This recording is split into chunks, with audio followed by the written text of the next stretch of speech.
आत्मनिर्भर आत्मनिर्भर आत्मनिर्भर भारत आत्मनिर्भर। बहुत ही सम्मान के योग्य इस उच्च स्तर के विश्वविद्यालय के हमारे कुल सचिव प्रोफेसर राजेश पूनिया जी अभी यहाँ जो अपना वक्तव्य रखकर गए, state NSS officer professor Bhagat Singh ji,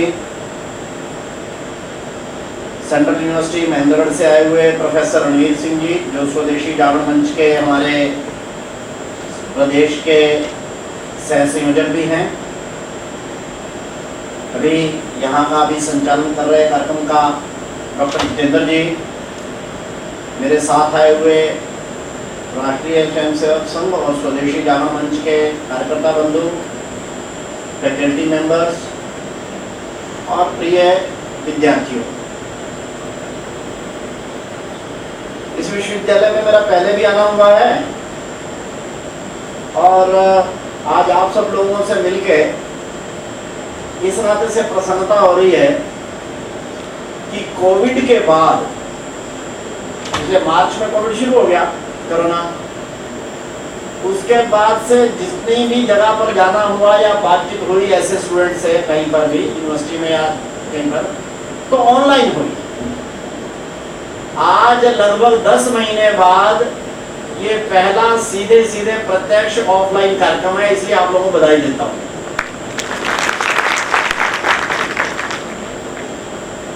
आप एनएसएस के हैं ज्यादातर, इसलिए आप लोगों से ये थोड़ी सी अधिक बहादुरी की तो सामान्य अपेक्षा भी थी और हमारे को लीड भी इस विषय में करना चाहिए। मैंने प्रोफेसर राजेश पुनिया जी से भी यही निवेदन किया है कि अब ज़्यादा देर तक यूनिवर्सिटी को ऑनलाइन पर नहीं रखना चाहिए, अब सीधे प्रत्यक्ष आ जाना चाहिए, जिसको सामान्य भाषा में ऑफलाइन बोल रहे हैं। कई जगह शुरू हो गया है, थोड़ा बहुत रह गया होगा, तो उन्होंने मुझे आश्वस्त किया है कि हम फरवरी की पहली तारीख से प्रयत्न करेंगे कि एक साथ सारे यूनिवर्सिटी की तरह खुल जाए। अभी भी आ रहे हैं। और दूसरी शुभकामना कहिए, बधाई के लिए, वो ये है कि भी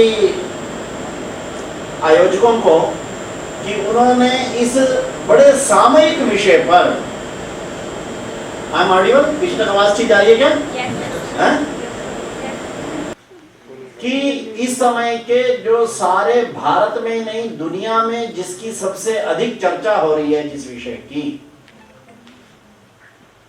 उस विषय पर आज की इस गोष्ठी का विषय रखा है। और आप लोगों ने अभी भी देखा कैलाश खेर, जिनको शायद पद्मश्री मिला है, उन्होंने कितने सुंदर उसमें आत्मनिर्भर हम, उसकी पहली लाइन क्या है? हमसे बढ़कर हम, यानी तुमसे बढ़कर हम, दुनिया में से बढ़कर हम नहीं ना, हमसे बढ़कर हम।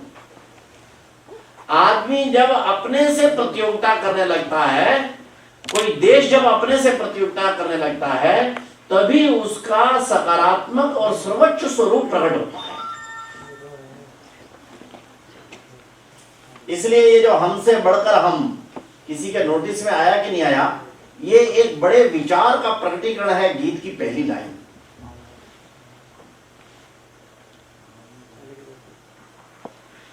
आत्मनिर्भर भारत का कॉन्सेप्ट क्या है? तो पिछली 12 मई को देश के नाम अपने टेलीविजन के ऊपर अपने संबोधन में हमारे देश के प्रधानमंत्री जी ने इस विषय को सबके सामने रखा कि आगे से भारत सरकार की पॉलिसी का नियामक तत्व, बेसिक लाइन, निर्णायक तत्व, वो होगा आत्मनिर्भर भारत। बहुत लोगों को तो समझ नहीं आया कि आत्मनिर्भर भारत क्या होता है। कुछ विद्वानों ने अलग अलग भी व्याख्या की है। मैं अभी भोपाल में था, राजीव गांधी टेक्निकल यूनिवर्सिटी में, वहां बड़े सीनियर प्रोफेसर थे। उन्होंने कहा सर ये तो कॉन्सेप्ट ठीक नहीं है।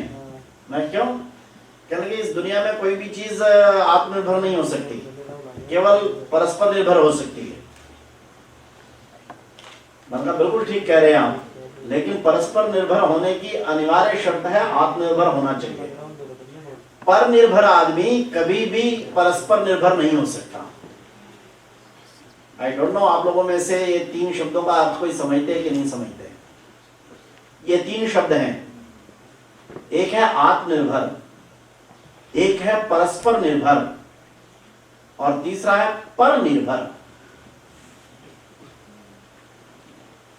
हालांकि वो जो भोपाल के जो सीनियर प्रोफेसर थे उनकी बात में दम है बहुत। ये संपूर्ण दुनिया परस्पर निर्भर है, इंटरडिपेंडेंट है।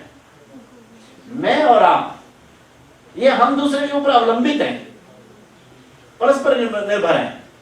घर में मैं छोटा हूं अगर, तो माँ के लालन पर निर्भर हूं, पिता के क्या नाम है आर्थिक संयोजन पर निर्भर हूं, और अगर मैं बड़ा हूं तो मैं बच्चे की सेवा पर निर्भर हूं, उसके सहयोग पर निर्भर हूं।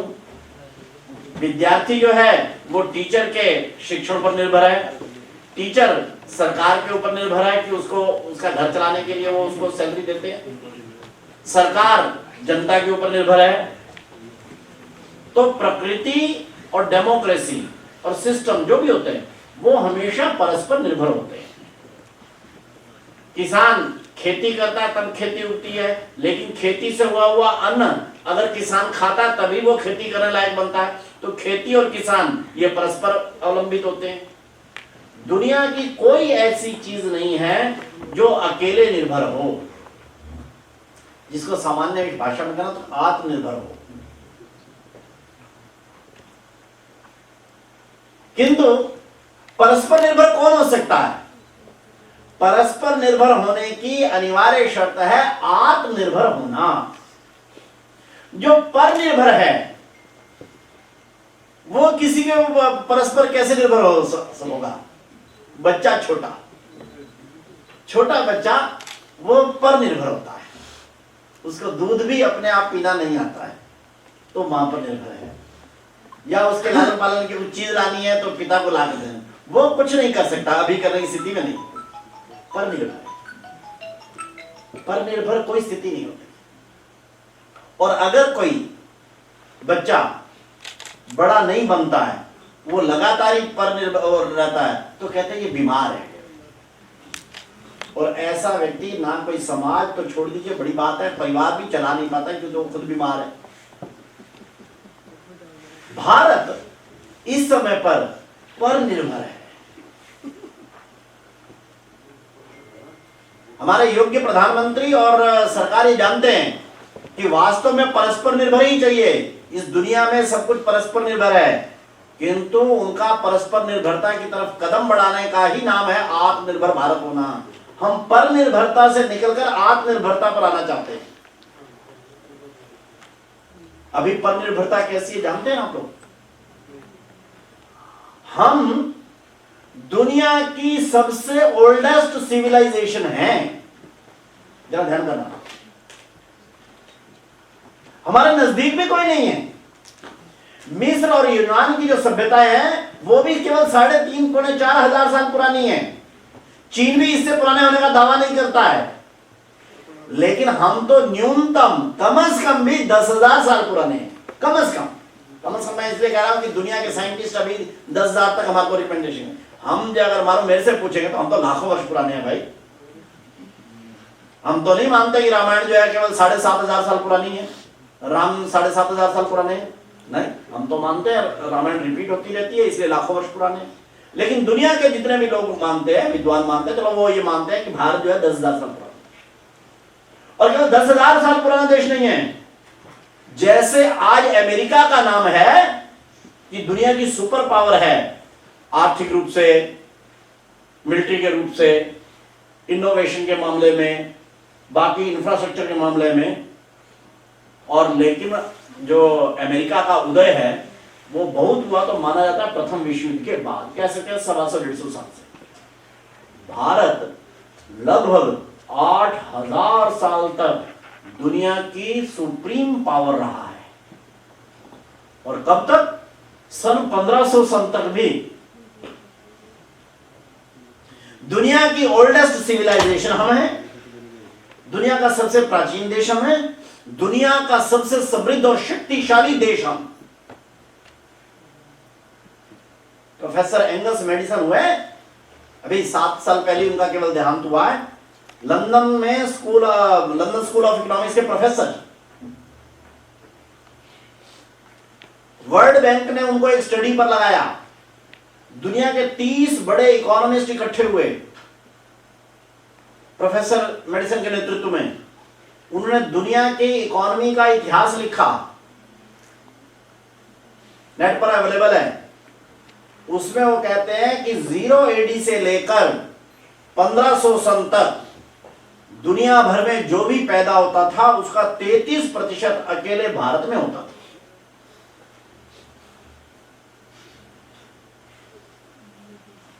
हमारे नजदीक में कोई नहीं, 33%, 1/3।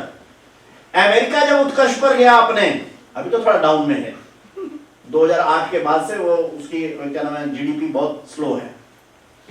जिसमें उत्कर्ष पर भी गया था तब भी वो 24% निकालता था दुनिया का, जो भी मैन्युफैक्चरिंग होता था उसका 24% अमेरिका में से होता था। अभी उसका प्रोडक्शन नंबर 2 पर है। अभी चीन का जब नंबर 1 पर हुआ तब भी वो 26% पर गया।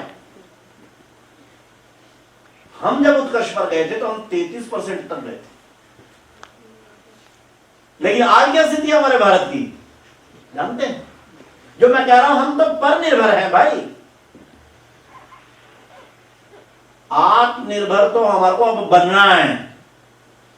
मैं शक्तिशाली हूं, मेरी भुजाओं में दम है, मैं मेंटली साउंड हूं, तब मैं इनकी सहायता उनकी सहायता कर सकता हूं, वो मेरी सहायता कर सकते हैं, हम परस्पर निर्भर हो सकते हैं। लेकिन मैं बीमार आदमी हूं, टांगे मेरी कमजोर है, मैं हॉस्पिटल में जाने की तैयारी कर रहा हूं, मैं क्या इनकी या उनकी सहायता कर सकता हूं? फिर तो मैं पर निर्भर हो गया। अभी हम बीमार अवस्था में चल रहे हैं। पहले इस्लामिक आक्रांताओं ने और बाद में अंग्रेजों ने इतना लूटा, इतना पीटा, जिसके कारण से लड़ते लड़ते लड़ते लड़ते हम इतने जख्मी हो गए, आज हम अस्पताल में पड़े हुए हैं। अब क्या करें? हाँ, यस, आज हम पर निर्भर है। मैं कोई फिलॉसफिकल बात नहीं कह रहा हूं। अभी तो ये पेंडेमिक हो गया, तो इसका जो पिछले साल का डेटा है भारत सरकार का और रिजर्व बैंक ऑफ इंडिया का, भारत के एक्सपोर्ट कितने हैं? दुनिया को जो हम निर्यात कितना करते हैं? दुनिया को हम निर्यात करते हैं 265 अरब डॉलर का प्रतिवर्ष। हम जो भी यहां बनाते हैं दुनिया भर में बेचते हैं, तो हमारे निर्यात हैं 265 अरब डॉलर के, और हमारे आयात हैं जो हम इंपोर्ट करते हैं वो है 415 अरब डॉलर के। यानी लगभग 150 अरब डॉलर का व्यापार घाटा हमारे को प्रतिवर्ष हो रहा है। और प्रतिवर्ष हो रहा है यानी 1-2 वर्षों से हो रहा है, 3 वर्षों से हो रहा है, 5 वर्षों से हो रहा है, 10 से हो रहा है।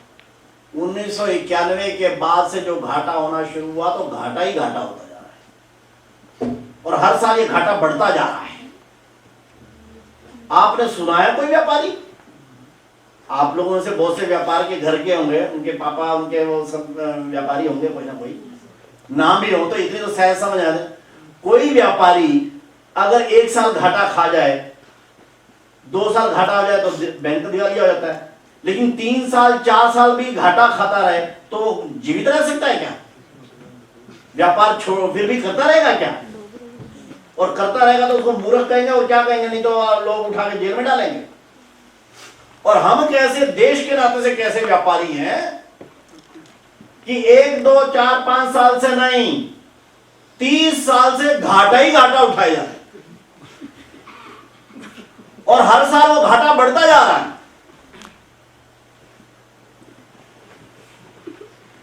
और घाटे बढ़ने का मतलब समझते हैं? घाटे बढ़ने का मतलब होता है आपकी बेरोजगारी, आपकी महंगाई, आपकी जेब कट रही है, आपको पता नहीं, आपको पता, आप सोचते शायद सरकार के कारण से हो रहा है, वास्तव में क्यों हो रहा है? क्योंकि हम घाटे का व्यापार कर रहे हैं। और कितना है और कैसे कैसे है? हमारी जो आज बेरोजगारी आ रही, क्यों आ रही है? क्योंकि हम अपना मैन्युफैक्चरिंग तो करते नहीं, हम तो चीन से बने हुआ माल क्या नाम है बना रहे थे। अब नेचुरली बात है, जहां पर मैन्युफैक्चरिंग होगा रोजगार तो वहां होगा ना भाई। हम लेके बीटेक की डिग्री, लेके एमटेक की डिग्री हमारे लड़के लड़कियां घूमते रहो। मैन्युफैक्चरिंग तो है चाइना के पास, मैन्युफैक्चरिंग तो है रूस के पास, मैन्युफैक्चरिंग तो है जापान के पास। और हमारे को तो आदत क्या लगी है कि बनी बनाई चीजें आ जाए, वो कहते हैं थोड़ी सस्ती हैं, हम तो वही खरीद लेंगे। हम जब चीन की और उसकी चीजें खरीदते हैं, व्यापार घाटा उठाते हैं, तब हम अपना केवल पैसा नहीं भेजते, हम प्रत्यक्ष रूप से अपना एम्प्लॉयमेंट भेजते हैं। और फिर कहते हमारे को रोजगार तो मिलता ही नहीं। किस किस चीज पर निर्भर नहीं है हम, आपको बताओ। हमारी एनर्जी सिक्योरिटी आज कितनी रिस्क पर है। एनर्जी सिक्योरिटी का मतलब समझते हैं? हम जितनी भी ये गाड़ियां तेल ये चलाते हैं, ये सब का सब पेट्रोल और डीजल से चलता है। आपने से कोई विस्परिंग कर रहा है क्या? If anybody is not interested, email me.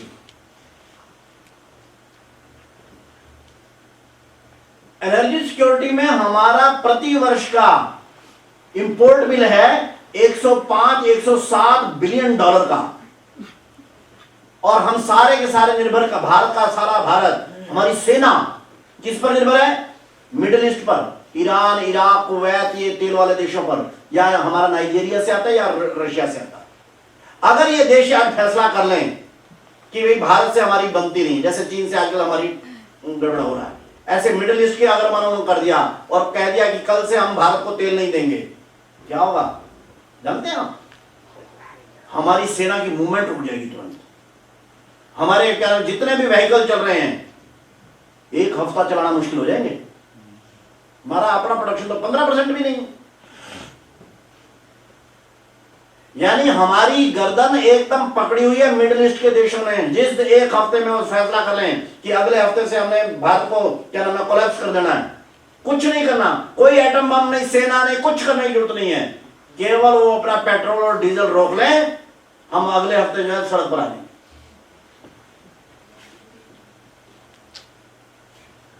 Energy security में हम इतने पुअर है, इतने निर्भर हैं हम मिडिल ईस्ट, नाइजीरिया और रशिया के। हम सिक्योरिटी में कैसी हमारी बुरी स्थिति है। सिक्योरिटी कह रहा हूं, नेशनल सिक्योरिटी, बॉर्डर सिक्योरिटी। हम दुनिया का दूसरा बड़ा डिफेंस के इंपोर्टर कंट्री हैं, आपको मालूम हो।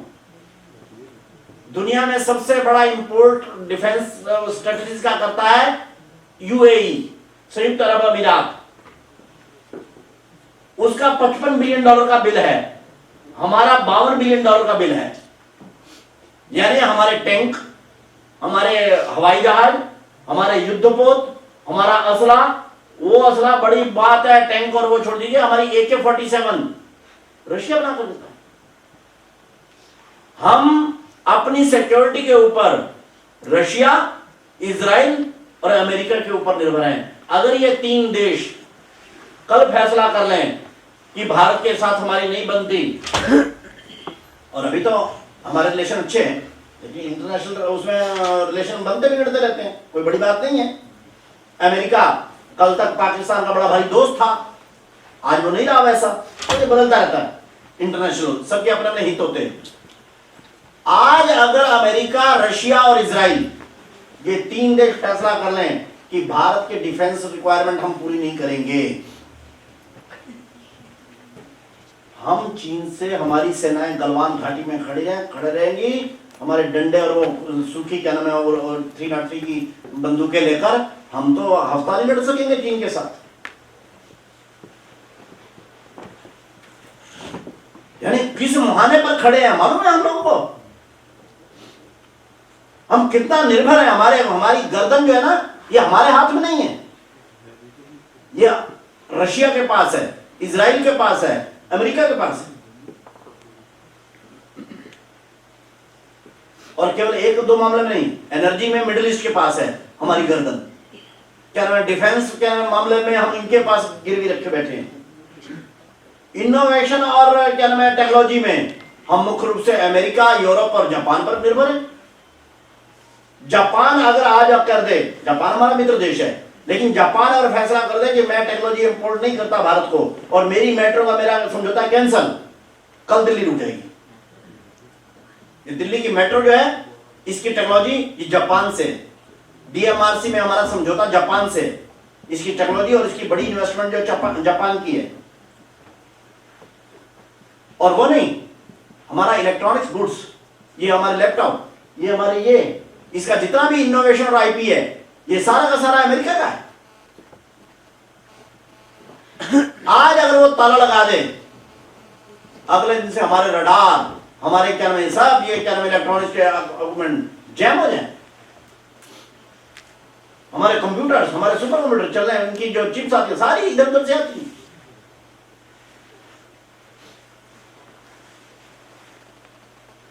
और रही सही कसर, जिसके बहुत जबरदस्त चांस हैं, जिसके कारण से इस बार 12 मई को हमारे प्रधानमंत्री को घोषणा करनी पड़ी आत्मनिर्भर भारत की, क्योंकि ये देश अमेरिका, रूस, जापान, इजराइल वगैरह ये फिर भी लंबे समय से हमारे मतलब दुश्मन तो है नहीं, मित्र देश है।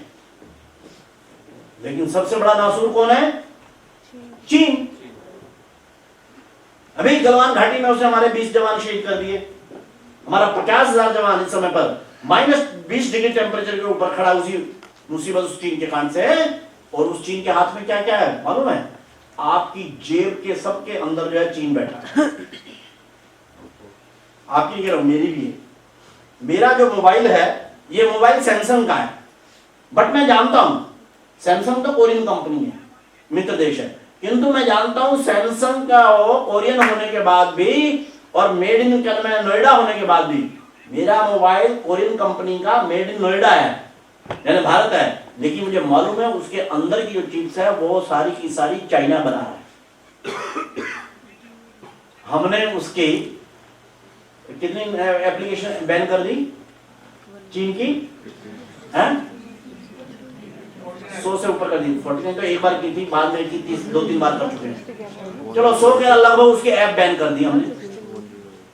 मानो हमारा चीन से झगड़ा बढ़ जाए और चीन ने सोचा कि भारत को कोलैप्स करना है, एटम बम चलाना नहीं, क्योंकि भारत भी चला सकता है, तो वो तुरंत कहेगा कि ठीक है कोई बात नहीं, मेरे को थोड़ा सा नुकसान होगा, मैं जितना भी इलेक्ट्रॉनिक्स का ये जिसका वो है मोबाइल्स की जो चिप्स का वो है इसको ब्लॉक करता हूं, क्योंकि इसके सबके सुपर कोड जो है उसके पास है। सुपर कोड ना भी हो वो ये तय, ये वाले हमारे 15 मोबाइल का इसका आगे कोई मरम्मत होगी नहीं, बहुत ज्यादा महीने 1.5 महीना हम सरवाइव कर पाएंगे। महीने 1.5 महीने के बाद हमारे सारे मोबाइल जैम होने शुरू हो जाएंगे।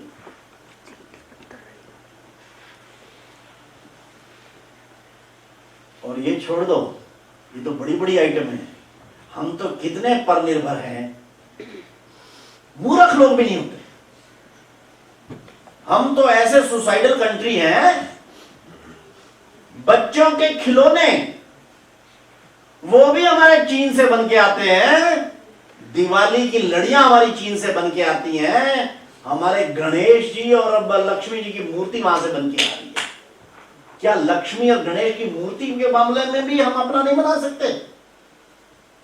उस पर भी हमारे को क्या नाम है चीन पर निर्भर होने की जरूरत है, एक दुश्मन देश के साथ। ये क्या है? हमने as a country, as a nation, as a economy ये सोचा ही नहीं, और खाम खा के ग्लोबलाइजेशन, लिबरलाइजेशन के नारों में फंस गए और आज देश को इस स्थिति में पहुंचाया कि पूरी तरह से हम परनिर्भर हैं, पूरी तरह से हमने दुश्मनों को अपने हाथ में अपने गर्दन दे रखी है, जिस मर्जी छोड़ना, उनको ना एटम बम चलाने की जरूरत है, ना बॉर्डर के ऊपर टैंक लगाने की जरूरत है।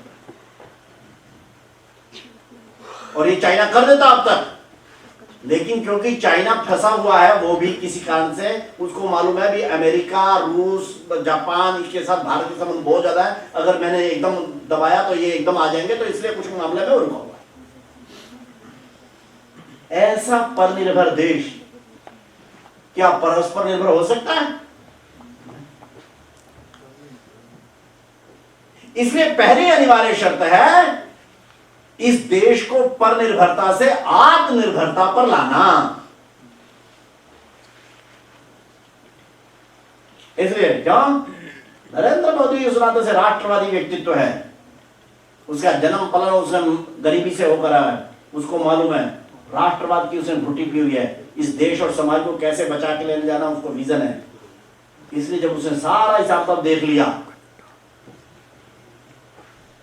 छोटी छोटी चीजें तो पहले से ही शुरू कर दी थी, पिछले साल से ही शुरू कर दी थी, लेकिन इस बार जब कोरोना की महामारी आई और सारी दुनिया में चीन के खिलाफ वातावरण बना, उस समय पर उन्होंने घोषित कर दिया आत्मनिर्भर भारत। आत्मनिर्भर भारत का यह सिद्धांत यानी क्या सिद्धांत है? आत्मविश्वास के ऊपर खड़े हो जाओ। पर निर्भरता कहां से आती है देश को? नहीं जी मैं तो कुछ हूं ही नहीं जी, मैं तो गरीब हूं जी, मैं तो मरा हुआ हूं जी, मैं तो बीमार हूं जी, मेरे को दवाई दे दो जी, मेरे को पैसा दे दो जी। ये कौन होता है? ये हीन ग्रंथियों से युक्त व्यक्ति या देश होते हैं। तो 12 मई को हमने घोषणा की, अब हम हीन ग्रंथि वाले ना आए, हम आत्मनिर्भर होंगे। और पहला आत्मनिर्भरता उन्होंने कहां से देखी मालूम है आप लोगों को?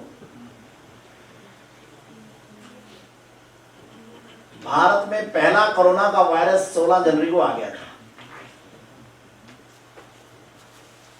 किंतु मिड मार्च तक कोशिश करते रहे कि भारत में ये कोरोना का प्रसार ही ना हो, जो केसेस हो वहीं के वहीं एयरपोर्ट पर या बाहर से आया था, चीन से आया था, बाकी जगह से आया था, तो वहीं का वहीं रुक जाए, तो इसलिए चीजें ना नरम पड़े। लेकिन मार्च तक आया कि नहीं ये वायरस जो है वो कुल मिलाकर काफी आगे निकल गया है, अब तो लॉकडाउन वगैरह करने पड़ेंगे।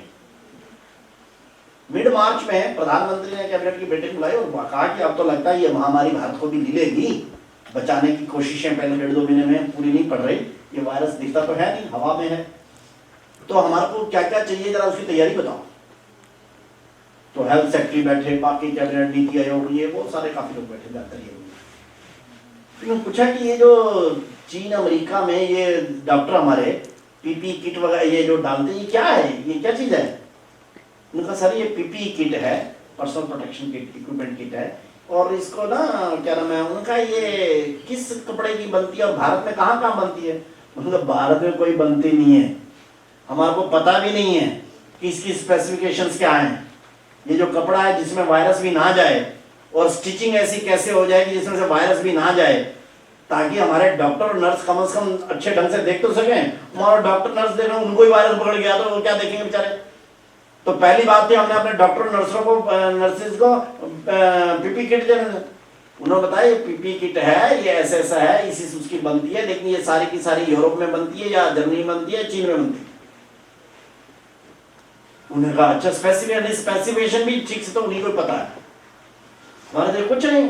और उनका मुसीबत ये है कि ये जो पीपी किट है डॉक्टर एक ही टाइम पहनता है, वो 4-5 घंटे पहन के बस वो खत्म हो जाती है। ये ऐसा नहीं है कि ये 2 महीने चलेगी इसको ना, तुम्हारे पास ना हमारे पास है ना, हमारे को पता है कैसे बनती है। अच्छा ये कोरोना की टेस्टिंग लैब ये कितनी है? हमारे देश में पूना में के वायरोलॉजी लैब है, बस एक ही लैब है। उन्हें कहा अगर पेंडेमिक हुआ और हमारे देश में फैला, हमारे को कितने चाहिए? तो डॉक्टर गुलेरिया ने बताया कि मई अंत तक हमारे को 1000 लैब चाहिए। 1000 लैब है कितनी? एक 1.5 महीने में कहां से? क्या ये तो मुझे नहीं पता सर, लेकिन मुझे मई में 1000 लैब चाहिए। उन्होंने कहा अच्छा, उन्होंने कहा ये टेस्टिंग किट रहती है इसकी जो कोरोना टेस्ट करते हैं, ये उन्होंने कहा ये तो कोरोना ही है, हमको नहीं पता। तो कोरोना का टेस्टिंग किट कहां से पता होगी? कहां बनती है? सबसे ज्यादा चीन में बनती है। उस चीन में, हाँ जिस चीन ने हमारे को ये वायरस भेजा है। वाह अच्छा, इसकी दवाई तो साहब दुनिया में कोई नहीं, हमारे को तो पता भी नहीं। अच्छा जब इसमें मरीज ज्यादा हो जाते हैं तो उनको जो बेड पर लिटाते हैं वो वेंटिलेटर, वो उन्होंने कहा हमारा कैलकुलेशन है अगर ये वायरस जिस गति से यूरोप में फैला है, चीन में फैला है, ऐसे हमारे देश में फैला, तो हमारे को मई मिड तक 2 लाख वेंटिलेटर चाहिए होंगे। 2 लाख वेंटिलेटर तो है कितने हमारे पास? है तो हमारे पास 40,000। कितने वर्षों में 40,000 बने? 50 वर्षों में 40,000 बन पाए हैं, और 1.5 महीने बाद हमारे को 2 लाख वेंटिलेटर चाहिए। देश के प्रधानमंत्री के मंत्रियों के हाथ में फूल गए। और वास्तव में आप लोगों को तो इन चीज़ों का बहुत वो स्टडी नहीं रहती, क्योंकि मैं उस सर्कल में टच में रहता हूँ, इसलिए मुझे मालूम है वास्तव में मंत्रियों के, सरकार के, अफसरों के हाथ का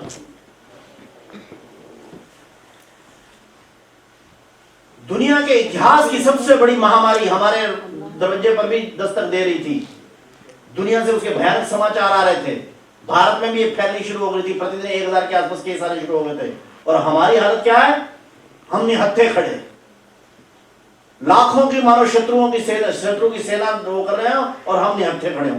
हमारे को तो अपने डॉक्टर नर्सिस को पहनने के देने के लिए किट भी नहीं हो, पीपी बेचारे को कपड़े देने के लिए हमारे पास नहीं। भयानक 138 करोड़ की देशी में होगा क्या? आप कल्पना करिए। उस समय पर हमारे देश के प्रधानमंत्री ने फैसला किया, महात्मा विदुर से उन्होंने प्रेरणा लेकर वो किया। महाभारत काल में महात्मा विदुर का आप लोगों ने नाम सुना होगा। महात्मा विदुर ने क्या कहा है? महात्मा विदुर ने कहा है, अगर तुमने 5-7 शत्रुओं से लड़ना हो तो शस्त्र का प्रयोग करो। शस्त्र समझते? ये तलवार, गदा, ये यानी छोटा हथियार। यदि तुमने सैकड़ों, हजारों से एक साथ लड़ना हो तो अस्त्र का प्रयोग करो। अस्त्र यानी क्या? मिसाइल, एटम बम, ये अस्त्र कहलाते हैं, दूर से प्रहार करना है। किंतु यदि तुमने लाखों करोड़ों के समाज से ही लड़ना हो या अनंत शत्रु से लड़ना हो तो मंत्र विप्लव करो। मंत्र विप्लव क्या होता है? वैचारिक क्रांति कर दो। तो मोदी जी ने और बाकी लोगों ने सोचा इस समय पर एकदम परिवर्तन करना होगा, क्योंकि ये उससे होगा नहीं। ये महामारी का सामना हम नंगे हाथ खड़े हुए ऐसे होगा नहीं। तुरंत उन्होंने घोषणा की आत्मनिर्भर भारत। क्यों? उन्होंने जो इकोनॉमिस्ट से पूछा कि इस महामारी का अगला फॉलोआउट क्या है हेल्थ के बाद, उन्हें अगला फॉलोआउट है आपको तुरंत बड़े सख्त लॉकडाउन लगाने पड़ेंगे। और ये लॉकडाउन अगर 2 लॉकडाउन चलाए, 2 महीने भी चलाए, तो उसका मतलब है कम से कम 13 करोड़ लोग बेरोजगार हो जाएंगे। संपूर्ण फैक्ट्रियां बंद करनी पड़ेंगी, नहीं तो महामारी फैलेगी। महामारी को रोकना है तो बंद करना पड़ेगा, बंद करना है तो वैसे मरेंगे, सारी इंडस्ट्री तबाह हो जाएगी, सब कुछ क्या नाम है, लोग बेरोजगार हो जाएंगे, उनको खिलाने का प्रबंध करना पड़ेगा। तो ठीक, उन्होंने कहा ठीक, भारत नहीं, अंदर भी और बाहर भी आत्मनिर्भर भारत हमारा मंत्र होगा। और मंत्र विप्लव किया, अरे को कहा आत्मनिर्भर, खड़े जाओ अपने बल के ऊपर। और उन्होंने अपने क्या नाम इनको कहा कि कोई पीपीई किट हम दुनिया से नहीं खरीदेंगे। कहा कि देखो अपने लुधियाना की इंडस्ट्री से बात करो, सूरत में बात करो, त्रिपुरा में बात करो, जो भी हो, कहीं से उठा के लाओ, पीपीई किट मुझे चाहिए अपनी बनाई हुई, कोई दुनिया से मांगेंगे नहीं। क्यों? बीएमओ के बड़े ऑफिसर और क्या नाम है हमारे, उन लोगों ने कहा कि क्रायोजेनिक इंजन जब हमने मांगने गए थे, राजीव गांधी सारी दुनिया में हाथ जोड़ते फिरते थे, तब अमेरिका जैसे और रूस जैसे दोस्त ने भी देने से मना कर दिया। वो कहेंगे हम तो अपने लिए नहीं पड़ा, तुम्हारे लिए क्या है, कोई देगा नहीं, और देगा भी सही तो बड़ा महंगा वो देगा, हमारे को अरबों रुपया तो बाहर भेजना पड़ जाएगा, हम अपने यहाँ बनाएंगे भाई तुरंत। और भारत ने जब इसका आह्वान किया आत्मनिर्भर भारत, आत्मविश्वास से युक्त, तो आपको चलो, मैं तो लुधियाना का मेरा केंद्र रहा है, केवल और केवल 9वें दिन लुधियाना से 10,000 पीपी किट का पहला पैकेट बन के दिल्ली आ गया। आपको ताली भी नहीं बजाते क्या? हमारे ऑफिसर्स जुट गए, पूरे मंत्री जुट गए, पूरे तिरुपुर, सूरत, सब जगह पर कहा कि अपने डॉक्टर नर्सिस के लिए ये पीपी किट है, उसके कुछ सैंपल लेके वहां से उसके स्पेसिफिकेशन को खोलो, इसको सारा डिजॉल्व करके देखो और ऐसी स्पेसिफिकेशन का दीजिए। पीपी किट अपने बनने शुरू हुए। मैसूर के हमारे ही अपने एक व्यक्ति थे, उनका वेंटिलेटर का डिजाइन तो मेरे पास है, किंतु मेरी कैपेसिटी 1 महीने में 12 बनाने से ज्यादा नहीं है। उसका पता चला, उससे बातचीत की कि आप इस डिजाइन के क्या लेना चाहते हो। उन्होंने कहा देश के ऊपर संकट है, मेरे कुछ नहीं चाहिए, आप ये ले जाओ, मैं तो महीने में 12 से ज्यादा नहीं बना पाऊंगा, लेकिन डीआरडीओ बना दे, क्या नाम है, महिंद्रा बना दे, मारुति बना दे, क्या नाम है, बीएल भारतीय इलेक्ट्रॉनिक्स बना दे, जो मर्जी बना दे। आप लोगों को मालूम हो, आप जिंद में बैठे हो, मारुति वाले ने कहा मेरी फैक्ट्री तो होगी अब बंद, मारुति तो फैक्ट्री बननी नहीं, मैं वेंटिलेटर बना देता हूं अगर सरकार कहे तो। महिंद्रा ने कहा कारें बाद में बनाएंगे, वेंटिलेटर की जरूरत है, आप डिजाइन दो हमारे को। उसी फैक्ट्री में, जिस फैक्ट्री में कारें बनती महिंद्रा की, वहां पर हमारी वेंटिलेटर बनने शुरू हुए। इतनी देर में हमारे डॉक्टर्स ने बताया कि हाइड्रोक्लोरोक्विन की दवा जो है ये कोरोना के पेशेंट पर काफी अच्छी काम कर रही है। तुरंत दुनिया में बात फैल गई। दुनिया के 82 देश, सामान्य से लेकर नेपाल और ये बांग्लादेश और ये हमारे पड़ोसी, इससे लेकर अमेरिका तक कहने लगे, अरे भाई साहब ये हाइड्रोक्लोरोक्विन की दवाइयां हमारे को दे दो। कहां तो हमने हाथ जोड़ने थे, कहां ट्रंप जो इतना लड़ाका लुड़का था, निकाल दिया शायद उसको अपने देश से, वो जो हमारे से हाथ जोड़ा रहे, मोदी जी तो मेरे दोस्ती से बड़ी करता है, दवाइयां तो भेजता नहीं, तेरे दवाइयां भेज। जब आत्मनिर्भर बनता है तब फिर परस्पर निर्भर कैसा बनता है, उसका उदाहरण देखना तो ये देखिए। आज 1700 लैब काम कर रही है। आज ना हमारे को किट की कमी है, ना हमारे को पीपी के क्या नाम उसकी कमी है, ना टेस्टिंग ट्यूब्स की कमी है, ना हमारे को दवाइयों का कोई घाटा रह गया। और आप लोगों को मालूम होगा ना, दुनिया में केवल 5 देशों ने अपनी वैक्सीन बनाई है। 5 देशों में, अमेरिका, इंग्लैंड, चीन, रूस और 5वां भारत। और आपको ध्यान कराऊं, एफिकेसी रेट फाइजर का, अमेरिका की जो फाइजर और मॉडर्ना है, इन दोनों का 90 से अबव है। हमारे यहां की जो कोवैक्सीन है उसका रेट 90 से अबव है। जो कोविशील्ड है SII की, वो क्योंकि इंग्लैंड के ऑक्सफोर्ड यूनिवर्सिटी से हमारा कोलैबोरेशन है टेक्निकल रिसर्च का, एस्ट्राजेनिका कंपनी है, उसका है, उसके साथ हमारा है, इसलिए उसका 70.5 है। चीन की वैक्सीन ब्राजील पहुंची, ब्राजील पहुंचने के 1 हफ्ते बाद ही वहां के डॉक्टर से मना कर दिया। उन्होंने कहा कि इसका एफिकेसी रेट, चीन की जो वैक्सीन है उसका नाम है सिनोवैक, सिनोवैक का एफिकेसी रेट यानी उसकी प्रतिरोधक क्षमता ये 50% से कम आ रही है। इसलिए उन्होंने कहा चीन की वैक्सीन का पानी है, इसको करने में जरूरत ही कोई नहीं। और उन्होंने इमरजेंसी में, क्योंकि सिनोवैक पहले निकाल दी थी उन्होंने 22 दिन पहले, उनको रोककर ब्राजील ने स्पेशल क्या नाम है मोदी जी को फोन करके कहा है कि आप कोवैक्सीन और कोविशील्ड अपनी वैक्सीन भेज दीजिए।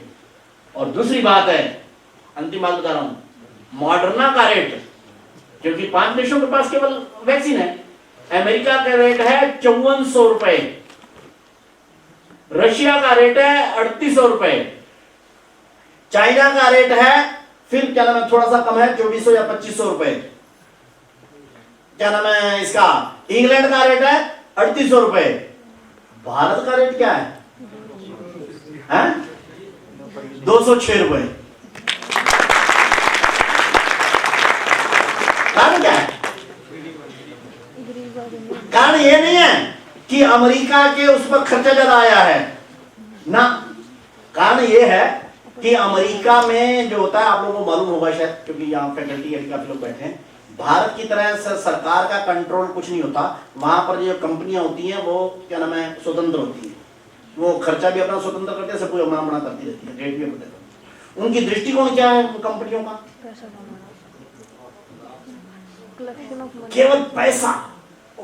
और पेंडेमिक फैल गया, सारी दुनिया मर रही है, सारी दुनिया परेशान है, उनको इसमें मौका क्या दिख रहा है? अब अरबों रुपया मिलेगा। रेट तो उनका भी 250 रुपए आया है, लेकिन ये पैसे की भूख ने 250 की उनकी वैक्सीन को 5400 रुपए पर पहुंचा। भारत का दृष्टिकोण क्या है? भारत के प्रधान, मैंने कल सारा डिटेल पढ़ी है, भारत ने कहा केवल कोवैक्सीन, और उसमें जब प्रधानमंत्री गए थे ना हैदराबाद पुणे की लैब में, उनके सिवा बात सुन लो, तुम जिंदगी भर पहले कमाए हो, जिंदगी भर बाद में कमाना, इसमें से 1 रुपया भी कमाना नहीं। भारत का दृष्टिकोण क्या है? भारत का दृष्टिकोण है कि बीमारी जो है, इसमें दवाई जो है, ये सेवा का काम है, ये व्यापार का काम नहीं है। और इतना भारत सरकार से तो अगर तुमने नहीं दी तो मैं तुम्हारा टेटुआ दबा दूंगा। उठा के पूना वाले को भी और उसको भी कर दूंगा, चल तुम तो अंदर रहो, चल फिर बाकी को कहूंगा निकालो ये सकते, मेरे को तो तुम कर नहीं सकते हो। लेकिन भारत सरकार ने कहा हम ब्राजील, नेपाल, बांग्लादेश, ये भी गरीब देश हैं, इनको भी हम चाहते तो हम कहते 2000 रुपए देंगे, 3000 रुपए देंगे, जो मर्जी है, 3800 से कम हम जो भी बोलेंगे वो खरीदने को तैयार है। हमने कहा हमारी 10,000 साल से सोची है कि ऐसे मामले में सेवा करनी, गरीब को मारना नहीं कभी भी, इसलिए हम जिस रेट पर तुम्हारे को दे रहे हैं केवल प्लेन और उसके खर्चे के लिए 10-12 रुपए ज्यादा लगेंगे, 250 रुपए में तुम्हारे को भी हम वैक्सीन देने वाले हैं। आपको बताओ दुनिया के देशों को कितने देश जाएगी? कोई जाएगी 20 देशों में, कोई जाएगी 25 देशों में। भारत की वैक्सीन को 125 देशों में जाने की संभावना बन गई है। और यहां वैसे पिछली जानकारी भी दे दूं, वैसे भी वैक्सीन पैदा करने में हम दुनिया में नंबर 1 है पहले से ही। दुनिया में जितनी भी वैक्सीन बनती है, पोलियो की बनती है, बाकी चीजों की जितनी भी बनती है वैक्सीन, ये 65% अकेले भारत में बनती है। और भारत की क्वालिटी, भारत की सुरक्षित होती है, और सबसे बड़ी बात है सस्ती होती है, क्योंकि हमारा दृष्टिकोण इसके बारे में ऐसा है। तो आत्मनिर्भरता का उपयोग किया तो इस ऐतिहासिक महामारी में ना केवल हम अपने देश को निकाल लिया हमने, बल्कि हम दुनिया के देशों को भी सुरक्षित निकालने की तैयारी में है। ये होती है आत्मनिर्भरता, ये होती है परस्पर निर्भरता।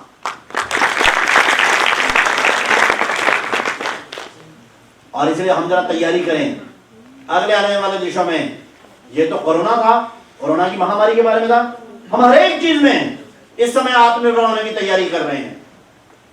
आपको जानकारी दे दूं, इस बार भारत ने 100 रुपए की भी दिवाली की जो लड़ियां आती थी या मूर्तियां आती थी या पटाखे आते थे या जो भी छोटा सामान था, 100 रुपए का भी चीन से नहीं लिया है।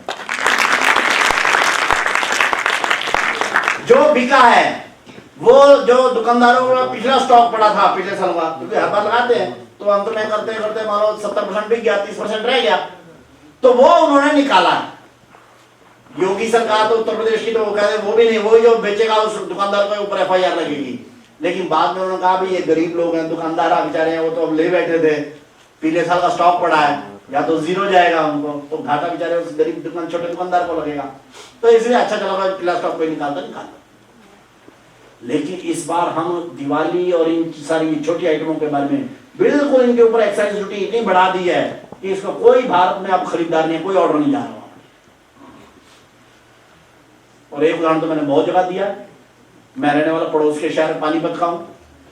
पानीपत में कंबल इंडस्ट्री, मिंक कंबल, ये सारे का सारा जो है 2003 से लेकर 2013 तक के 10 साल में पानीपत की फैक्ट्रियां बंद, चीन से बना बनाया कंबल पानीपत में आकर बिकने लग गया। देश भर में कंबल जाता था पानीपत से, लेकिन पानीपत में कंबल कहां से आ रहा था? चीन से। लेकिन पिछले 4-5 साल से स्वदेशी जागरण मंच भी प्रयत्न कर रहा था, वहां के युवकों ने भी प्रयत्न किए, इंडस्ट्री ने प्रयत्न किए, सरकार ने सहयोग किया, सरकार ने उनके ऊपर ड्यूटी बढ़ाई। आज क्या स्थिति जानते हैं आप? आज पानीपत में 1000 रुपए का भी कंबल, दरी, चादर चीन से नहीं आता है। और नहीं आता इतना नहीं, मैं जब पिछली मीटिंग में गया पानीपत की कंबल एसोसिएशन की, उसके सरदार प्रीतम सिंह जी अध्यक्ष हैं, उनका सतीश जी आप गर्व से के साथ कह सकते हैं जो मैं अगले बार कहने लगा, क्या मैंने इस बार 10 लाख रुपए का कंबल चीन को निर्यात किया है।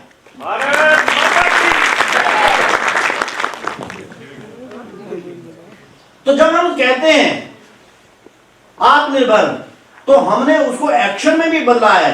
आज देश एक एक सेक्टर के ऊपर अपने यहां पर निर्माण करके, अपने यहां पर भारत को ट्रेड के मामले में नहीं, मैन्युफैक्चरिंग के मामले में नहीं, बल्कि रोजगार के मामले में भी आत्मनिर्भर करने वाला है। इसलिए हमने युवकों को आह्वान किया है कि उन्होंने अपना आदर्श वाक्य क्या रखना चाहिए? उन्होंने अपना आदर्श वाक्य रखना चाहिए, don't be job seeker, be job provider. तैयार हो जाओ, हम सोचे सरकार सब कुछ करेगी ना, हमारे को करना। आप भी जैसे बैठे हो ना, हमारे मन में क्या ग्रंथि होती है, हम क्या चीज है ना। ये आत्मनिर्भरता का पाठ पढ़ लीजिए, स्वदेशी का पाठ पढ़ लीजिए, मन के अंदर आत्मविश्वास है, यू कैन डू।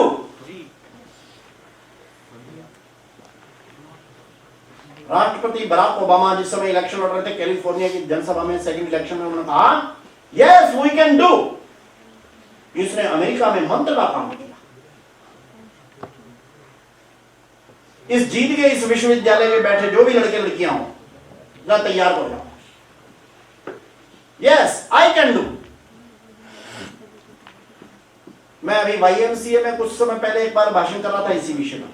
वहां एक लड़की खड़ी होगी, सर आप कह रहे हैं क्या नाम है, जॉब नहीं करना चाहिए, एंटरप्रेन्योरशिप करना चाहिए, मेरे ऊपर तो उधार चढ़ा हुआ है, मेरी तो फैमिली बैकग्राउंड ही ऐसी नहीं है, और वो तो ये देख रहे हैं जब मैं निकलूं और मैं कोई ना कोई जॉब करूं, और मैं कहाँ से जॉब, क्या नाम है, अपना कोई वो सेटअप कर सकती हूँ, कोई क्या नाम है ट्रेड कर सकती हूँ या मैन्युफैक्चरिंग कर सकती हूँ, मेरे पास तो अपना क्या नाम है फीस भरने के लिए पैसे पूरे नहीं होते, मैंने लोन लेकर तो यहाँ कर रहा है।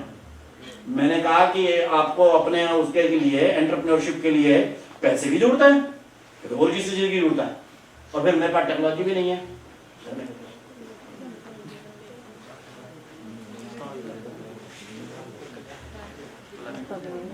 मैंने कहा देखिए सुन लो, industry, entrepreneurship, trade, self employment, सब चीजों के लिए सबसे बड़ी चीज क्या चाहिए, वो चाहिए आत्मविश्वास, और दूसरी चाहिए इच्छा शक्ति, और तीसरा चाहिए परिश्रम, और चौथा चाहिए धैर्य। मैं तुम्हारे पास है क्या ये चार चीज रही तो कैसा परिवर्तन होता है। मैंने कहा स्टीव जॉब का नाम सुना है? हाँ सुना है। कौन है स्टीव जॉब? चलो आप लोगों में से जिसको मालूम है स्टीव जॉब कौन थे, हाथ लगाओ। स्टीव जॉब कौन थे जिनको मालूम है, हाथ लगाओ। वो स्टूडेंट खड़े जाओ। एप्पल कंपनी के फाउंडर। हैं? एप्पल कंपनी के फाउंडर। आर यू स्टूडेंट और फैकल्टी? स्टूडेंट्स। हैं? स्टूडेंट्स। ओ चलो इसके नाम पे ताली बजा दो। ये जो एप्पल फोन है, एप्पल कंप्यूटर्स, ये आप देखते हैं, ये एप्पल कंप्यूटर्स का निर्माता है स्टीव जॉब। 8 साल पहले उसकी मृत्यु हुई है। ये स्टीव जॉब, इसने दुनिया की पहली $1 ट्रिलियन की कंपनी खड़ी की, एप्पल कंप्यूटर्स। लेकिन स्टीव जॉब के पास कोई बैंक लोन थे? स्टीव जॉब के पास क्या था जानते हैं? उसके पास इंजीनियरिंग छोड़ दीजिए, आपकी तरह की सिंपल BA BCom की डिग्री भी नहीं थी। और क्यों नहीं थी? इसलिए नहीं थी कि वो पढ़ना नहीं चाहता था, इसलिए नहीं थी कि उसके पिता ने बहुत चक्कर लगाए, हर एक कॉलेज में गया वहां पर न्यूयॉर्क में, लेकिन किसी भी कॉलेज ने उसको एडमिशन नहीं दिया। क्यों? क्योंकि उसकी फीस भरने के लिए किसी कोर्स में की जो न्यूनतम फीस होती है उतने भी पैसे उसके पिता के पास नहीं थे। इतने गरीब परिवार का बेटा कि कॉलेज में एडमिशन के लिए भी पैसे नहीं है, इसलिए डिग्री नहीं, पैसा नहीं, डिग्री नहीं, बैकग्राउंड होने का सवाल नहीं। और अमेरिका जैसे देश में, हमारे यहाँ तो फिर बुआ दे देती है, मौसी दे देती है, कोई पड़ोसी दे देता है, यार दोस्त देते हैं, वहां तो कोई वैसे कोई किसी का होता नहीं। उसने एक गैराज में छोटे से काम से शुरू किया, 52 वर्ष की आयु में तो उसकी मृत्यु हो गई। ओनली 52 ईयर्स में तो मृत्यु भी हो गई उसकी। लेकिन गरीब परिवार का, without degree, without any background, और वो लड़का दुनिया की सबसे पहली $1 ट्रिलियन की कंपनी खड़ा कर गया। इस बात पर इच्छा शक्ति पर एक देसी उदाहरण देता हूं। आप में से गर्ल स्टूडेंट काफी बैठी हैं। नागपुर के पास एक जगह है वर्धा, आपने सुना होगा, विनोबा जी का आश्रम रहा वर्धा, राजीव दीक्षित जी का भी रहा, हमारे दत्तोपंत ठेंगड़ी जो स्वदेशी मंच के संस्थापक है, ये भी बन चुके। वर्धा के आउटर बस्ती पर एक परिवार था, जनजातीय परिवार था। उसमें एक लड़की छोटी सी 6वीं 7वीं तक पढ़ाई की, उसके बाद तो वहाँ ऊपर उससे ऊपर तो कोई पढ़ता भी नहीं था। गोबर गोबर फेंकने का ये काम करते। 15 साल की आयु में उसकी शादी कर दी, वहाँ छोटी उम्र में कर देते हैं शादी। जनजातीय परिवार था वैसे, और लड़का भी उन्हीं की बिरादरी का था, लेकिन मुंबई की धरावी बस्ती में कहीं वो छोटा मोटा कोई काम करता हुआ, कोई मजदूरी मजदारी करता। इसकी 15 साल की उम्र में शादी करके वहाँ भेज दिया, लेकिन बाद में ध्यान में आया, महीने बाद ही वहाँ लड़ाई झगड़ा होने लग गया, क्योंकि लड़का जो है शराबी कबाबी था, वो मारता ही करने लगा। 4 महीने बाद एक दिन उसने इतना मारा, इसको लगा कि मैं मर जाऊंगी। कुल मिलाकर सारे शरीर पर नील हो गए।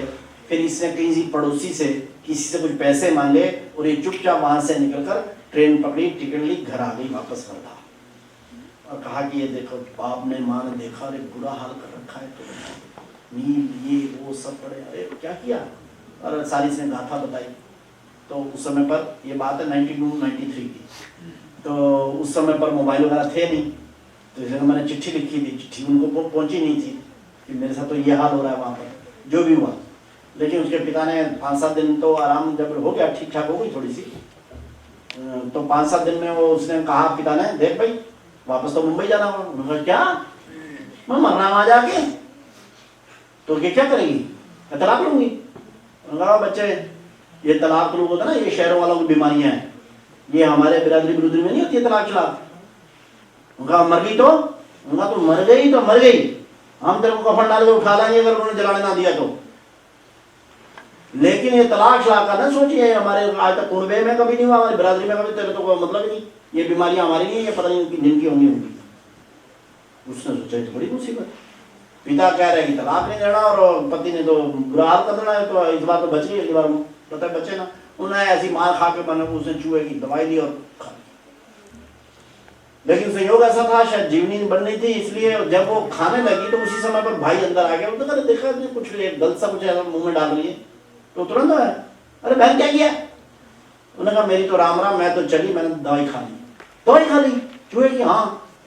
उसने देखा, उसने तुरंत बहन को उठाया और तुरंत भागा बाहर लेकर आया, अरे मेरी बहन ने वो जहर खा लिया है, बचाओ। संयोग से इसी का कोई दोस्त आ रहा था मोटरसाइकिल पर, रुक रुक रुक, और मोटरसाइकिल पर ये लेके बैठा, गोदी में उस बहन को डाला और सीधे हॉस्पिटल। संयोग था आगे डॉक्टर भी मिल गया, डॉक्टर भी ठीक मिल गया, उन्होंने तुरंत उल्टा लटा के थोड़ा हो गया, उल्टी हटे गए, कुल मिला के वो बच गई। बाद में जब घर आ गए, उसकी बुआ आई थी घर पे, तो उन्होंने कहा क्या बात है बच्चे। उन्होंने कहा क्या करूं, उधर जाऊं तो पति ने मार मार के मार डालना है, इधर पिता कहते हैं कि तो वो जाना वहीं पड़ेगा, मरना तो है ही, इकट्ठे ही मर जाओ। तो उसकी बुआ ने कहा बेटे अगर तेरे को मरना ही होता ना, तो उस दिन जब मुंबई में उसने मारा तो तुम मर जाती। अगर परमात्मा ने तेरे को मारना होता तो तू कोई ट्रेन से गिर के मर जाती, फिर भी अगर बच के मारना तो तूने जहर खाया था तब मर जाती। इसका मतलब क्या है कि परमात्मा तेरे को जिलाए रखना चाहता है, और तूने जिंदा रहना है तो दमदार तरीके से जी। बुआ ने तो याद आ रहा तेरे को जरूरत पड़े तो किसी को मार करके भी जी, लेकिन जी तू। लेकिन अगला वाक्य जो उसने कहा, परमात्मा ने तेरे को जिंदा रखा है, ये जीवन जीने के लिए है, ये जीवन मरने के लिए नहीं है बच्चे। उसको लग गई था कि जीवन जीने के लिए है, जीवन मरने के लिए नहीं है। अच्छा फिर उन्होंने कहा देख तू हमारी बच्ची है तो जी के दिखा, बढ़िया जी के दिखाऊं, बढ़िया कैसे जी के दिखाऊं। ठीक, 2-4 दिन सोचा, इसने एक चिट्ठी लिखी मुंबई में, अपनी एक मौसी रहती थी उसको, मैं मुंबई आ रही हूँ, लेकिन ससुराल जाने से पहले कुछ दिन पहले घर पर रहूंगी, आप मुझे रहने देंगी क्या। 4-5 दिन में दोबारा चिट्ठी आ गई, अरे तुम बच्ची है हमारी, 15-20 दिन क्या 6 महीने भी रहे, क्या दिक्कत है, मैं रोटी खिला देंगे। खैर ये मुंबई वापस पहुंच गई, वहां जाके इसने कहा मैं कुछ काम करूंगी, तो सिलाई कटाई करना सीखा इसने। 20-25 दिन में सिलाई कटाई करना सीखा, रात 11-11 बजे तक सिलाई कटाई करना सीखती थी। फिर इसने कहा कि अच्छा इसको 30-35 रुपए दिन के मिलने लग गए। फिर इसने पता किया कि जो सिलाई करवाने वाली महिला है वो तो इसी सूट का 150 रुपया लेती है, हमारे को केवल 40 रुपया देती है। तो इसने डायरेक्ट जो है उससे क्या नाम है बुटीक वाले से बात कर ली। उन्होंने कहा हम तो 200 रुपये उसको देते हैं, मटेरियल भी साथ में देते हैं, तुम 150 रुपये में ले जाओ तो ले जाओ। तो इसको 40 रुपये का मिलता हुआ सूट 150 रुपये में मिलने लग गया। ऑर्डर ज्यादा मिलने लग गए, इसने अपने साथ और 2-4 लड़कियों को कर लिया। बाद में धीरे धीरे बुटीक ही खोल लिया। बुटीक खोली थी अपनी, विक्की ले आई। अब वो मौसी को भी, जिस मौसी को वो थी उसको भी पैसा मिलने लग गया, परिवार में भी भेजने लग गई ये पैसा वहां वर्धा में। किंतु धीरे धीरे करके, अब स्टोरी तो लंबी है, मैं उसकी डिटेल में नहीं जाता हूं। धीरे धीरे इसने अपना बुटीक खोल लिया, बुटीक पे इन्हें 10-12 कर्मचारी रख लिए, इसकी ठीक ठाक सी इनकम हो गई, बड़ी दुकान खोल ली। बाद में एक रेस्टोरेंट वाले का झगड़ा था, इसने बातचीत की, उसकी इसने लीज ले ली, यानी अपना बुटीक और एक रेस्टोरेंट खोलना शुरू कर दिया। आज आप अपना मोबाइल उठाओगे ना, मोबाइल मेरा कहाँ है भाई, हो रहा है आपके पास है, मोबाइल उठाओगे और मोबाइल में गूगल करोगे और गूगल में आपका जाके लिखिए कल्पना सरोज, आप जानते हो आज उसकी कंपनी का नाम है कमानी ट्यूब्स। उसकी उस कमानी ट्यूब्स की वैल्यूएशन कितनी है जानते हो? 1200 करोड़ रुपया, और 2000 कर्मचारी उसकी कंपनी में काम करते हैं। और प्रणब मुखर्जी जब राष्ट्रपति थे 2013 में, उसने उसको प्रेसिडेंट अवार्ड दिया। अब जरा सोचिए, जो लड़की सुसाइड करने के लिए तैयार हो गई थी, 6ठी-7वीं पास, जनजातीय परिवार की, आज 2000 लोगों को रोजगार दे रही है, 1200 करोड़ रुपए की कंपनी चला रही है। तो क्या चीज है उसके पास? आत्मनिर्भरता का, आत्मविश्वास का, इच्छा शक्ति का। Yes I can do. आप में से हर एक जो यहां बैठा है, आप में से किसी की भी हालत कल्पना सरोज से डाउन नहीं हो सकती। मैं अपना भाषण समाप्त करना चाहता हूं, जो ऑलरेडी ये लंबा हो गया है, किंतु मैं एक बात ध्यान बता दूं, मैं ऐसी 200 स्टोरी भी आपको बता सकता हूं। इसलिए इस देश को आत्मनिर्भर बनाने का काम सरकार का या जो ऊपर वाले कर रहे हैं करना, अपने परिवार को और अपने गांव को आत्मनिर्भर बनाने का काम आपका। संकल्प करके उठिए। ये यहाँ का एनएसएस का कोई भाषण करवा दिया, जितेंद्र ने कहा मेरे को वहां से बुला लिया और मुझे यहाँ पर बुला लिया, कोई वो कर दिया, ये नहीं है विषय। आज हम एक जीवंत स्वप्न अपने मन मस्तिष्क में पालकर खड़े होंगे। अपने मन के अंदर ये जो वाक्य है ना, I will not be job Sikar, I will be job provider, ये केवल मेरे को रोजगार नहीं दिलवाएगा, ये मेरे देश को भी समृद्ध बनाएगा। 26 जनवरी आने वाली है, इस देश का गणतंत्र दिवस आने वाला है। हम देशभक्ति गीत गाएंगे, ए मेरे वतन के लोगों, लता मंगेशकर गीत आएगा, दूसरे गीत आएंगे। वर्षों से हम गीत गा रहे हैं, सुन रहे हैं। गीत गाना सुनना एक बात है, उन शहीदों के जिनके कारण से हमारे को आजादी मिली, उन क्रांतिकारियों के जिनके कष्ट सहने के कारण से हमारे को आजादी मिली, उनकी विरासत को हम तभी आगे चला सकते हैं जब हम देश को आत्मनिर्भर बना दें। जब हम घाटे का व्यापार नहीं, या तो बराबरी का, नहीं तो प्रॉफिट का व्यापार करना शुरू कर देंगे, तभी हम अपने देश को आत्मनिर्भर बना पाएंगे। और आत्मनिर्भर देश ही सारी दुनिया के अंदर परस्पर निर्भरता के देश का उदाहरण बन सकता है।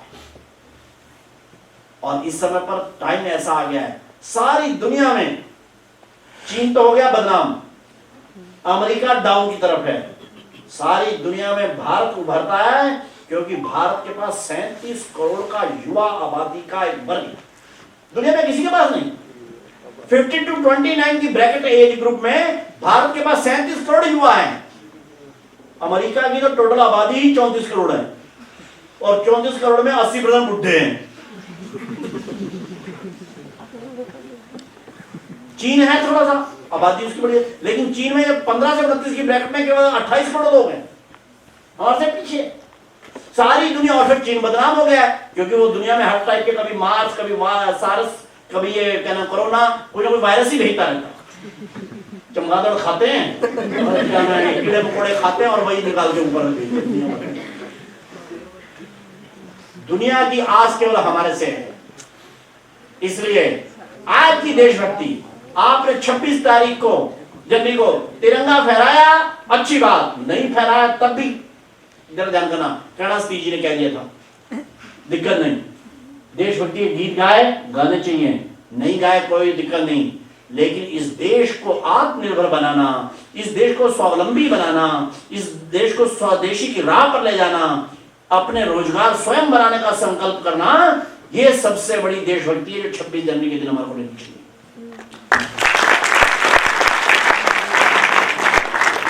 ये देश गरीबों का देश कभी नहीं रहा। नो, हम अपने एक भी परिवार को बीपीएल में नहीं रहने देंगे।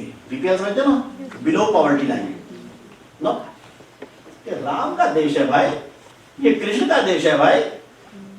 आपने रामायण टेलीविजन पर देखी होगी, महाभारत देखी होगी, उसमें जितने भी लोग थे वो कैसे थे?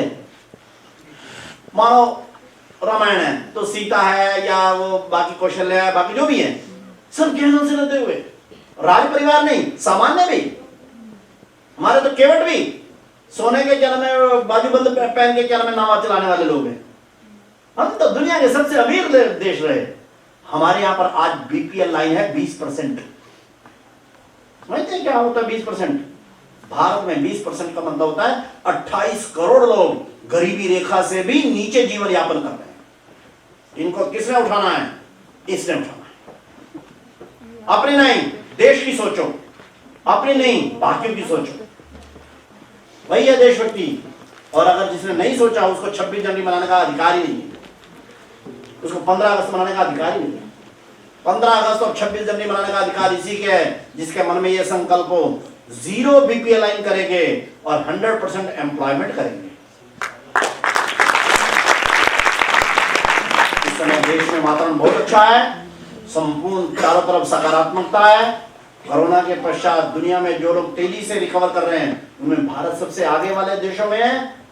मैंने बताया कि हमारे पास सबसे बड़ी युवा शक्ति है और युवा शक्ति भी प्योर लोगों की है, शारीरिक दृष्टि से, मानसिक दृष्टि से, बौद्धिक दृष्टि से जो सक्षम लोग हैं। हम तो केवल इतना सीख लें, बाकी तो अमेरिका में कौन कर रहा है? जिस गूगल बाबा को दिन रात इस गूगल बाबा कौन चला रहा है? हमारे हैदराबाद का लड़का सुंदर पिचाई। इस पेप्सी कोला की हम बोतलें पीते हैं, इस पेप्सी की सीईओ कौन है? इंदिरा नूई। माइक्रोसॉफ्ट जिसके सारा उसके ऊपर हम सारा ये चलाते हैं, इस माइक्रोसॉफ्ट को किसने चलाया? किसने चला रहा? कौन है इसका मालिक? मालिक है ना इस समय सीईओ उसका सत्यम नडेला, फिर हैदराबाद का लड़का। ये मेल, जीमेल, ये सबसे पहले हॉटमेल शुरू हुई थी। हॉटमेल किसने शुरू की? समीर भाटिया ने। जितने भी वो कर रहे हैं वो सारे के सारे हम भारतीय कर रहे हैं। दुनिया का बेस्ट माइंड हम है। एक कमी है, अभी हम अमेरिका के लिए करते हैं। क्यों?